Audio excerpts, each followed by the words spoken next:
சாலையில பழைய பாலம் அடிச்சுட்டு போயிருந்தா திருச்சியும் துண்டிக்கப்பட்டுதான் இருக்கும்.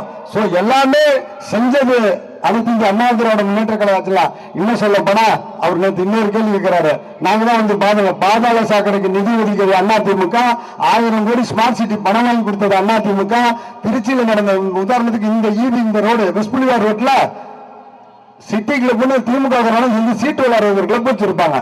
அந்த கிளப்பை எடுத்துட்டு இன்னைக்கு கிட்டத்தட்ட ஒரு 50 கோடி ரூபாய் மதிப்புள்ள ஒரு பஸ் அங்க மெயின்காட் கேட்டோட சத்திரம் பஸ் ஸ்டாண்ட் சிங்காரத்தோப்போட bus two wheeler car parking எடுத்து கட்டடம் கட்டி கொடுத்தது அதிமுக. தில்லை நகர்ல மிகப்பெரிய வணிக வளாகம் கட்டினது அதிமுக. இல்ல செய்யற சொல்றதுக்கு எங்களுக்கு 1000 விஷயம் இருக்குது.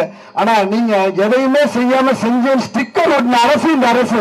ஸ்டாலின் அரசை பொறுத்தவரைக்கும் ஒரு ஸ்டிக்கர் அரசு. பொம்மை முதல்வர் ஸ்டாலின் வந்து சொல்றதை கேட்டுட்டு அவங்க அப்பா செலவைக்கிறதுக்கும் நேத்து கூட நீங்க பத்திரிகையில பாத்துருக்கலாம். அந்த பஸ் நிலையத்தில் இவங்களோட சுயநலத்துக்காண்டி ஒரு 14 ஏக்கர்ல 16 ஏக்கர்ல அந்த பசுமை பூங்கா இடிச்சிட்டு கோர்ட்டு கண்டிச்சிருக்கு. யாரை கேட்டு இந்த மரத்துல எடுத்தீங்கன்னு சொல்லி அந்த மரத்துக்கு அன்றைக்கு நம்ம மாமன்ற உறுப்பினர்ல இருந்து நாங்க எல்லாமே ஒரு மரத்துக்கு 3000 ரூபாய் எங்க பேர்ல டிடி கொடுத்துருக்கோம். கிட்டத்தட்ட ஆளுக்கு 10 மரம் 20 மரத்துக்கு பணம் கொடுத்து நம்ம உருவாக்கின பசுமை பூங்காவை சுத்தமா அடிச்சுட்டு அதுல கடை கட்டுறதுக்கு திமுக பங்கு போட்டுக்கிறதுக்கும் தான் இவங்க இந்த ஆட்சி நடத்துறாங்களே தவிர உண்மையா மக்கள் நல்லோட அக்கறையில இதை செய்யவே கிடையாது. அவங்க சொத்து இருக்கு, சொத்தை பார்த்து ஒரு சொத்தோட மதிப்பை உயர்த்துறதுக்கும் தான் இந்த பஸ் ஸ்டாண்டு அவங்க நிறுவிருக்காங்களே தவிர உண்மையான எண்ணத்தோட உண்மையான மக்கள் நல்ல இந்த சாயில் டெஸ்ட்ல கூட தோல்வியிட்ட ஒரு இடம் இந்த இடத்தை வந்து அவங்க இந்த மாதிரி பண்றதுக்கு காரணம் அவங்க முழுக்க 2006ல இருந்து 2011 அங்க வாங்கி வச்ச சொத்து தான் காரணமே தவிர. இன்னொரு கேள்வி சொல்றாரு, என்னை எதுக்குறதுக்கு திருச்சியில ஆள் இல்லைன்னு. எங்க அண்ணன் எஸ்.எம். பாலனை கேட்டா அதுக்கு பதில் சொல்லுவாரு, அக்கா லோகாம்பலை கேட்டா பதில் சொல்லுவாங்க. எதுக்கு ஆள் இருக்க எங்களுக்கு உங்களை எல்லாம் இதுக்கு தலைவர்கள் தேவையில்லை. எங்க கட்சியில கடையில தொண்டம் போது உங்களை இருக்கிறதுக்கு இந்த கட்சி அம்மாவோட கட்சி, அம்மாவோட வளர்ப்பு. நாங்கெல்லாம் ஒரு பாலத்தை மட்டும் இடிக்கலைங்க. மாரிஸ் மேம்பாலத்துக்கு ஏற்கனவே நம்ம ஆர்ப்பாட்டம் பண்ணிருக்கோம். அப்ப நம்ம ஆர்ப்பாட்டம் பண்ணி அவசரமா அந்த அமைச்சரும் நம்ம மாநகராட்சி ஆணையரும் அந்த மேயர் அன்பர்கள் அறிக்கை கொடுத்தாங்க. இன்னும் 1 மாத காலத்துல தொடர்ந்து நம்ம ஆர்ப்பாட்டம் நடத்தி 9 மாசம் கிட்டத்தட்ட டிசம்பர் மாசம் நடத்தின ஆர்ப்பாட்டம் 7-8 மாசம் ஆச்சு. இது வரைக்கும் முதல் கட்ட பணியை ரயில்வே மேம்பாலத்துல மாரிஸ் மேம்பாலம் தரங்கள நம்ம ஆர்ப்பாட்டத்தை இவங்க அதிமுக ஆர்ப்பாட்டம் நடத்துனதே வேடிக்கையா இருக்குன்னாரு. ஆனா அப்புறம் ஏன்பா நைட்டா போய் கமிஷனரும் மேயரும் போய் தென்னூர் பாலத்தையும் புத்தூர் பாலத்தையும் புத்தூர்ல இருக்க ரோட்டையும் பார்த்து உடனே விடிய வேலை பார்க்கறாங்கன்னு தெரியல. நம்ம ஆர்ப்பாட்டம் உண்மையானது மக்களுக்கு என்னைக்கும் போராடுறது அதிமுக அரசு. அப்படி 150% நமக்கு வரி உயர்த்தி நாங்க ஒவ்வொரு கூட்டத்திலையும் சொல்றோம். 150% நம்ம வரியை திமுக உயர்த்தி இருக்கு. வரி கட்டுறவங்க நம்மளுக்கு தான் அது வச்சிருக்கோம். வாடகைக்கு இருக்கவங்களுக்கு எல்லாத்துக்கும் வாடகை கூடி இருக்குது. இப்ப இங்க காந்திமார்க்கெட் பகுதியில் இருக்க அவ்வளவு வியாபாரிகளுக்கும் 6000 ரூபாய்க்கு மேல தொழில் வரி விதிச்சிருக்காங்க. சொல்றதுக்கு 1000 நம்ம ஸ்மார்ட் சிட்டில என்ன செஞ்சிருக்க, ஸ்மார்ட் சிட்டில நம்ம கட்டின பூங்காவின் பார்க்கல என்ன இப்ப மக்கள் உட்கார்ந்துட்டு இருக்காங்க. பாதாள சாக்கடை பணியை பொறுத்த வரைக்கும் ஏன் நின்றுச்சுன்னு கேட்டா இவங்க கவர்மெண்ட் வந்தவொடனே 2021 அப்புறம் முழுக்க இவங்க 5% 10% கமிஷன் கேட்டு அந்த வேலையை நிறுத்தினாங்களே தவிர கட்டாயம் அதிமுக புரட்சி தமிழர் தலைமையில 2001 அமைகிறப்ப இவங்க எல்லாம் லஞ்ச ஊழல் வழக்குல உள்ள போயிடுவாங்க. அதான் 100% நடக்கும். ஒண்ணு தில்லைநகர் வழியோகம் மட்டும் இல்ல, நிறைய நம்ம புதுசா இணைக்கப்பட்ட வார்டுகளுக்கும் பகுதிகளுக்கும் கிட்டத்தட்ட 8 குடிநீர் மேல்நிலை நீர்த்த தொட்டி கட்டு இன்னைக்கு எக்ஸ்டெண்ட் பண்ண அத்தனை திருச்சி மாநகரத்துக்கு தண்ணி கொடுக்கறது நம்ம தொடங்கின தண்ணீர் தொட்டி எல்லாம் தொடங்கிட்டு இருக்க தவிர இந்த மாநகராட்சி இன்னைக்கு டாக்ஸ் ஆன்லைன் பேமெண்ட்ல கட்டுறாங்கன்னா அம்மா கொண்டு இந்த டிஜிட்டல் திட்டம்ல தான் கட்டிட்டு இருக்காங்க. அதெல்லாம் இல்லாம 2016ல பரீட்சா தவறுல 4 வார்டுல 24 மணி நேரம் தண்ணீர் கொடுக்கறதுக்கு ஏற்பாடு பண்ணது அதிமுக அரசு. இந்த மாதிரி இதே காந்தி மார்க்கெட்ல 5 கோடிக்கு நவீன ஆட்டோரிச்சி கூடம் கட்டினது அதிமுக.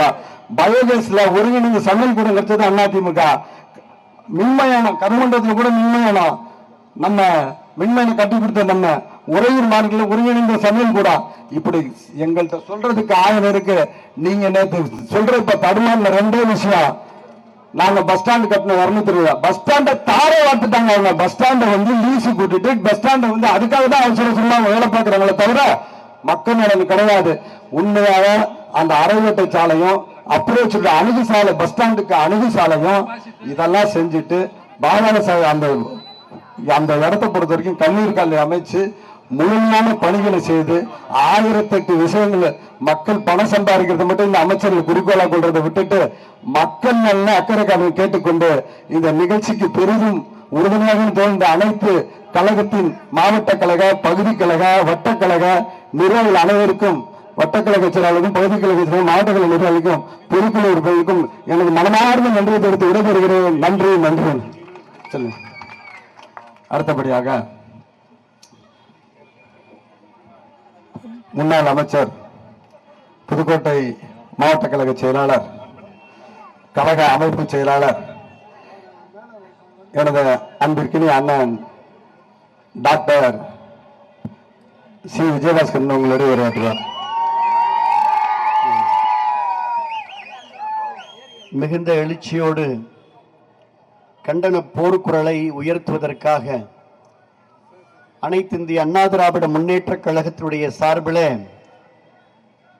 நம்முடைய மலைக்கோட்டை மாநகர் குலுங்குகின்ற வண்ணம், மரக்கடை பகுதி கழகம் திணறுகின்ற வண்ணம் மிகுந்த எழுச்சியோடு நம்முடைய போர்க்குரலை அனைத்து இந்திய அண்ணா திராவிட முன்னேற்ற கழகத்துடைய பொதுச் செயலாளர் புரட்சி தலைவர் எம்ஜிஆர் உடைய வழியிலே, புரட்சி தலைவி அம்மாவுடைய வழியிலே கழகத்தை இன்றைக்கு எஃகுக்கோட்டையாக மாற்றி இன்னும் 9 அமாவாசைகளில் அனைத்து இந்திய அண்ணா திராவிட முன்னேற்ற கழகத்தை ஆளும் அரசாக அமர வைக்க இருக்கக்கூடிய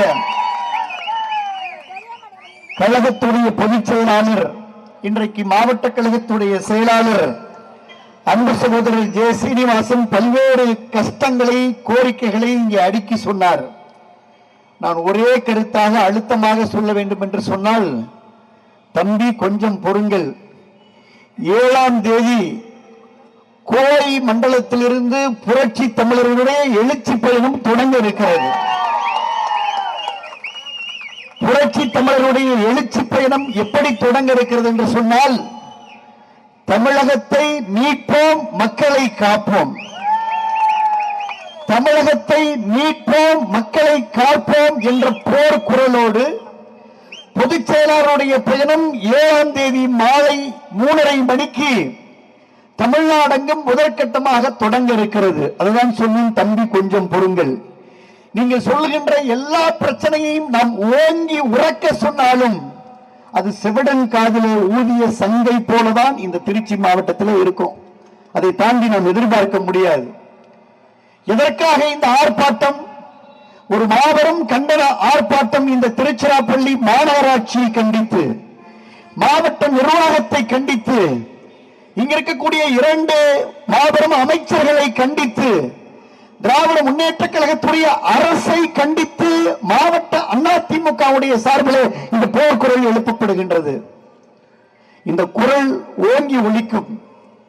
இந்த குரல் கோட்டை வரையிலே ஒலிக்கும். அழகாக சொன்னார், அண்ணா திராவிட முன்னேற்ற கழகத்துடைய தொண்டனுக்கு கூட திமுகவுடைய அமைச்சர் பதில் சொல்ல முடியாத நிலை இன்றைக்கு இருக்கிறது. அனைத்து இந்திய அண்ணா திராவிட முன்னேற்ற கழகத்துடைய மரியாதைக்குரிய இங்க மூத்த தலைவர்கள் எல்லாம் இங்கு மேடையில் அமர்ந்திருக்கிறார்கள்.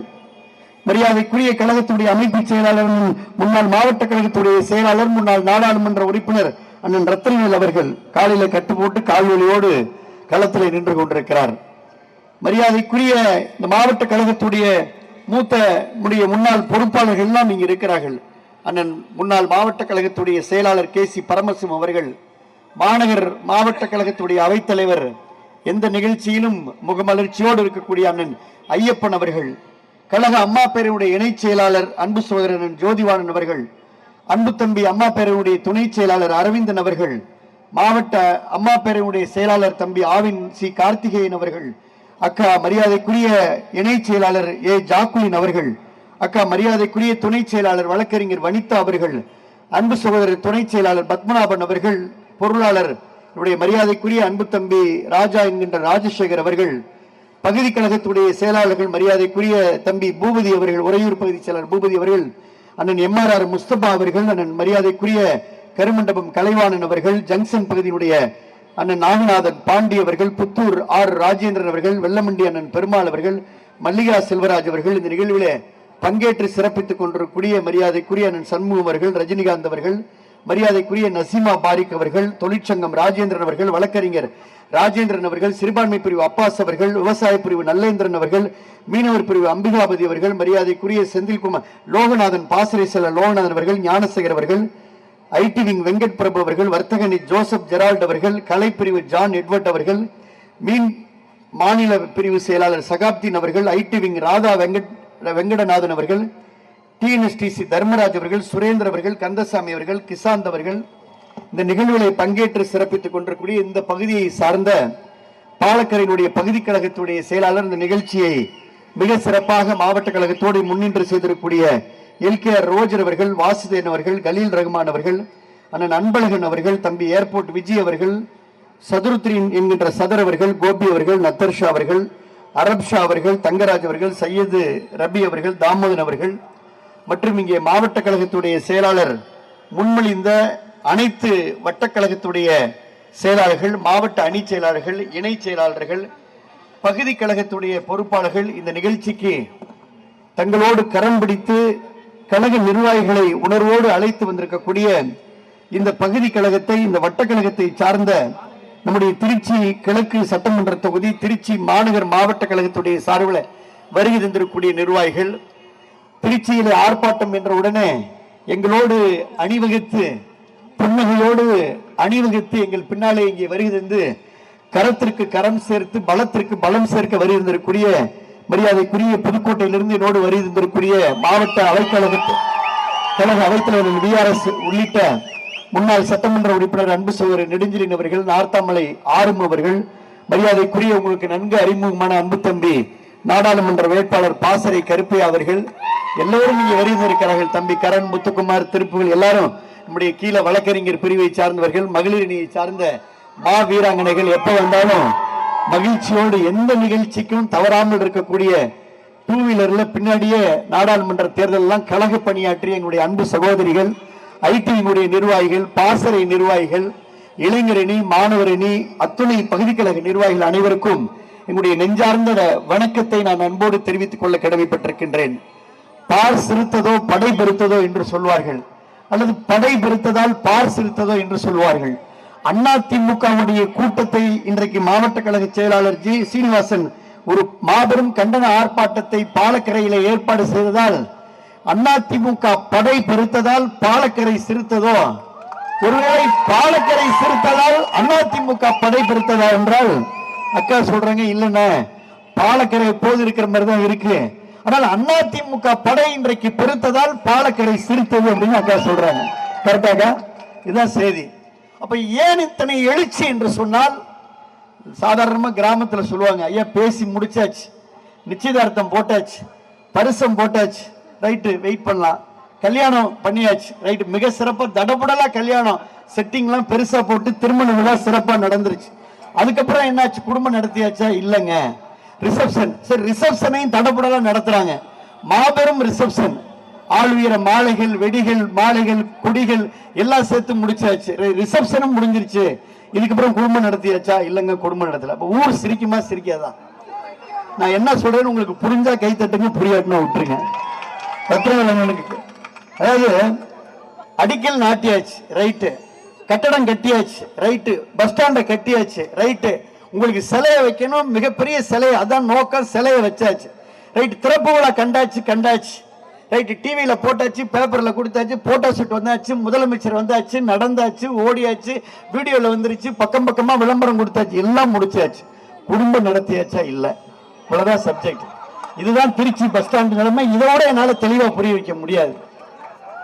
1 மாதம் 2 மாதம் ஆகியும் கிட்டத்தட்ட 246 கோடி ரூபாய் அரசாங்க கணக்கிலே செலவு செய்து புரட்சி தலைவர் எம்ஜிஆர் காலத்திலே, புரட்சி தலைவி அம்மா காலத்திலே செய்ய நினைத்ததை அன்றைய எடப்பாடி அவர்கள் ஒண்ணு கொட்டப்பட்டு இல்லைன்னா பஞ்சப்பூர் பகுதியில் இடம் தேடி அலைந்து கருத்துருவை உருவாக்கி வடிவமைத்த அந்த பேருந்து நிலையத்தை ஆட்சி மாற்றம் காரணமாக திராவிட முன்னேற்ற கழகத்துடைய அரசு ஆட்சி பொறுப்பேற்றதற்கு பின்னாலே இந்த மாபெரும் பேருந்து நிலையத்தை அதிமுக போட்ட விதையை, கட்டி முடிக்கப்பட்ட பேருந்து நிலையத்தை திராவிட முன்னேற்ற கழகத்துடைய தலைவர், தமிழகத்துடைய முதலமைச்சர் மு.க. ஸ்டாலின் அவர்கள் திறந்து வைத்து அன்னைக்கு ஒரு நாள் எல்லா பஸ்ஸும் ஓடுச்சு.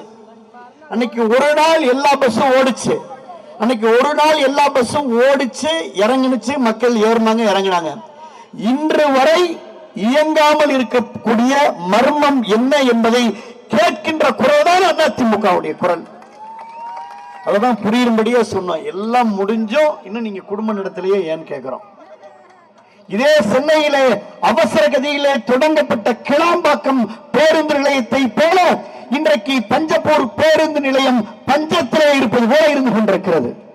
ஒதுக்கிய 246 கோடிகளுடைய பயன் என்ன, பலன் என்ன, செயல்பாடு என்ன? கிட்டத்தட்ட 36,000 பேருந்துகள் வந்து செல்லும் என்று சொன்ன அறிவிப்பு எங்கே? பேருந்துகள் எங்கே? மிகப்பெரிய அங்கே பொருளாதாரம் உயரும் என்று சொன்ன வார்த்தைகள் எங்கே? வடிவங்கள் எங்கே? எல்லோரும் தேடிக்கொண்டிருக்கிறார்கள். 246 கோடியை மொத்தமாக விழுங்கிய அந்த பேருந்து நிலையத்தில் 3 சிலைகள் வைப்பதற்காக அந்த பேருந்து நிலையம் கட்டப்பட்டதா, அல்லது பேருந்து நிலையம் கட்டப்பட்டு அங்கே சிலைகள் வைக்கப்படுகிறதா? இதுதான் எங்களுடைய கேள்வி. உங்களுடைய சிலையை திராவிட முன்னேற்ற கழகத்துடைய சார்பிலே கலைஞர் கருணாநிதி அவர்களுடைய சிலையை வைப்பதற்காக இந்த பேருந்து நிலையம் திறக்கப்பட்டதா என்பதை திருச்சி மாநகரை சார்ந்த எல்லோரும் இன்றைக்கு கேட்டுக்கொண்டிருக்கிறார்கள்.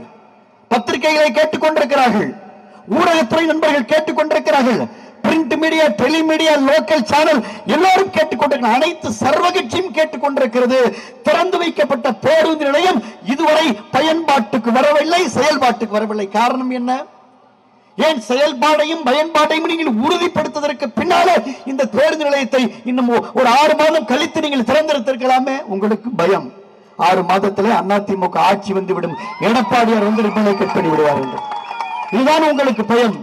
இன்னும் 6 மாத காலம் தாமதித்திருந்தால் அண்ணன் எடப்பாடியார் வந்து அங்கே இந்த பேருந்து நிலையத்தை திறந்து வைத்து விடுவார் என்ற பயத்திலே ஆளுயர பதாகைகள், ஆளுயர கொடிகள், மிகப்பெரிய வண்ணமயமான ஏற்பாடுகள் எல்லாவற்றையும் முடிந்து ரோட் ஷோவும் முடிந்து ஷோவோட முடிஞ்சிருச்சு.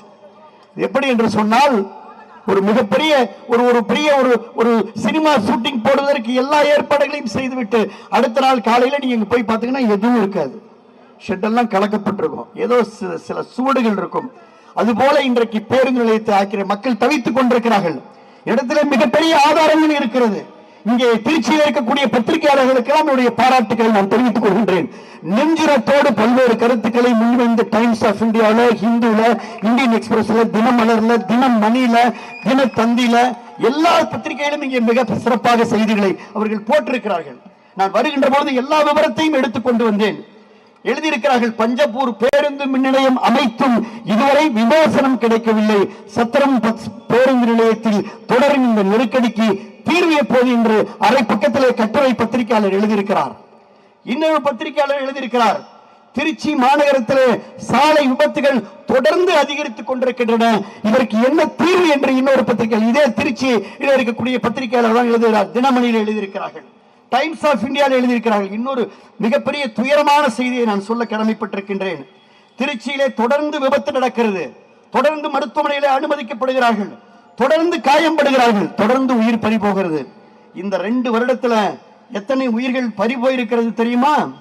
சாலை விபத்துகள் தொடர்ந்து இங்கே நடக்கின்ற காரணத்தால திருச்சி மாவட்டத்திலே மட்டும் கடந்த 2.5 ஆண்டுகளே 1839 பேர் உயிரிழந்திருக்கிறார்கள். இதை பெரிய செய்தி வேண்டுமா?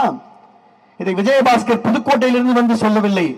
திருச்சியில் இருக்கக்கூடிய பத்திரிகையாளர் அரை பக்கம் செய்தி எழுதியிருக்கிறார். என்னுடைய நெஞ்சுரத்தோடு எழுதிய அந்த செய்தியாளருக்கு என்னுடைய பாராட்டுக்களை தெரிவித்துக்கின்றேன். மாவட்டத்தில் 2.5 ஆண்டுகளிலே அதிகாரபூர்வமாக 1839 பேர் உயிரிழந்திருக்கிறார்கள்.